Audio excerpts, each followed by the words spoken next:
Wel, ar ddiwrnod ola'r sioe, drychwch y tywydd. Awyr las, mae'r haul yn gwenu ac 'yn ni'n barod am fore llawn o gystadlu fan hyn unwaith eto ynghylch y gwartheg. A dwi'n cael cwmni David James o Aberteifi, un tywys i drwy'r dosbarthiadau cyntaf. Mae siwr wyt ti bore yma, David? Yn iawn, diolch yn fawr Ifan. Chi'n iawn? Yn dda iawn, ti'n cael sioe dda?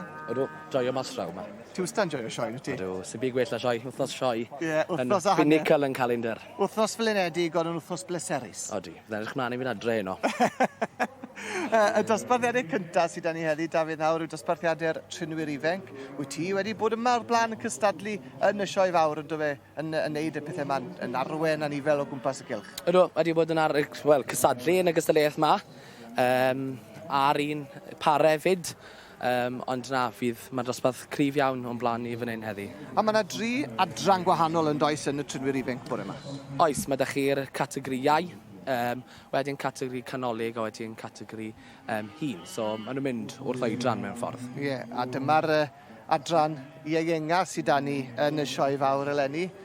Ar y diwrnod ola fel hyn, mae yna 8, dwi'n meddwl, yn mynd iddo fewn, ond 5 sydd yma, 6 sydd yma ar hyn o bryd, so falle bod yna 2 wedi tynnu allan, neu falle bod nhw dal yn gwneud i ffordd i fewn, ond mae yna 6 wedi cyrraedd y cylch yn barod, ac y beirniad ydy Dydd Iau o Ayrshire. Felly, beth yw'r grefft nawr te? Beth yw gofynion y gystadleuaeth yma? Wel, yn y gystadleuaeth yma, mae beirniadu'r y trynwr yma nhw, chi'n bod yr person sy'n arwen. So, mae'n edrych am rheolaeth, edrych sut maen nhw yn ymdrin ar y nifel. Odi nhw yn... Mae'n bwysig bod chi'n cadw sylw ar y beirniad o hyd, edrych ar y beirniad. Mae pethau bach, mae'r ffordd i chi'n yn dal y rhaff.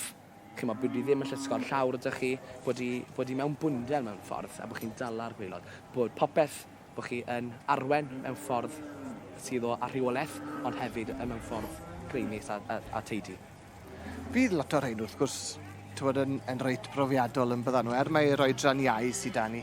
Bydd lot o'r rhain wedi bod yn arwen ers blynyddoedd yn y sioeau bach leol yn byddan nhw. Bendant, chi'n bod ambell i wynebu fydd yn gyfarwydd iawn. Chi'n bod ar hyd y lled o wlad, maen nhw'n mynd i Loegr, lan chi'n bod mor bell ar sioe'r ucheldir. Maen nhw'n trefeili a maen nhw'n dod o deulu sydd wedi arddangos erioed, chi'n bod? Felly, dim beirniadu'r anifel i ni bore yma o gwbl y fe fan hyn? Na, so byddwn ni'n beirniadu y triniwr a siwt mae'n mor reoleth. Mae'n reoleth yn nhw dros ar y nifel. Yr un cyntaf ni'n gweld yn arwen y llinell yw Carys Ponsonby. Hi yw'r ferch gyntaf sydd yn arwen. Ac yn neud i gorau glas nawr i ddal pen yr anifel nam i fyny yn treol arwen yr anifel ymlaen a hwn nhw'n stanco tyma bach. Na beth i siwt mae'r anifel yn biafio yn hollol ddibynnol arno fe. Mae fe'n allan anifel wedi cael wythnos llawn o arddangos wrthnos yma a'n dechrau blino nawr, mae'n mynd adre. Ond na, mae'n jobyn hanner dan nhw yn neud siŵr bod popeth yn mynd yn iawn. Mesi Beresford sydd â ni wedyn tu ôl i Carys.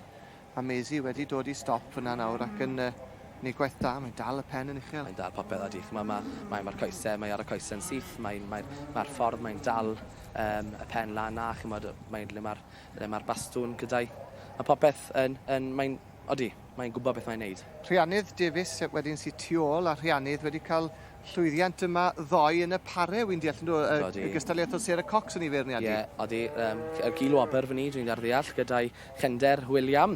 Dyma chi person sy'n brofiadol iawn yn y maes arddangos, wedi cael crynlwyddiant yn sioe lan yn Yorkshire a hefyd yn sioe'r ucheldir yn derbyn y drydydd wobr yn fy ni, dwi'n credu yr ail yn y Great Yorkshire. Maen nhw'n deall i stwff rhaid. Tu ôl wedyn i Rhiannydd, mae Olwen Roberts o Sir Gard o Olwen.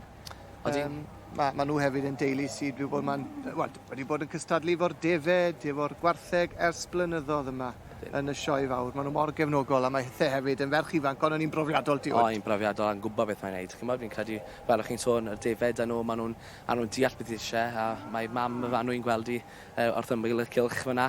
Bydd hi yn beirniadu Olwen gymryd ar beirniad, dwi'n credu. Titha reit rydw i. Olwen jyst yn cael y fywch i yr heffer dylen ni wedi i sefyll unwaith eto ac yn defnyddio'r ffon i roi coes ym mhob cornel. A wedyn tu ôl i hi mae Gwion Jones Hwels. Odi, dim un arall ni'n gweld yn aml iawn, chymod, yn amryw o wahanol sioe, o rai lleol i rai, chymod, lan yn Lloegr. A, odi, mae'n brofiadol iawn a mae'n gwybod beth bydd y beiriad ma'n wylo meddi. A Sam Masden wedyn yw'r un ar y pen ac Sam o'n i'n gweld yn dy fewn oedd e'n wen o glist i glist oedd ei weld sef wrth i fodd yn mwynhau y profiad a yn gweud bore da wrth y beirniad drwy hislop so mae'n gwybod siwt i anerch beirniad a trin yr anifel yn Odi, yn bendant. Mae'r ffordd i chi yn dod mewn i'r cylch yn bwysig bod gwen gyda chi a bod chi yn dangos bod chi moyn bod. A hyder, A hyder, ie, yn bendant. Tipyn o ffordd i fynd, a lot o waith o flaen y beirniad drwy hislop cyn dod i benderfyniad, felly dowch nôl ato ni yn y man.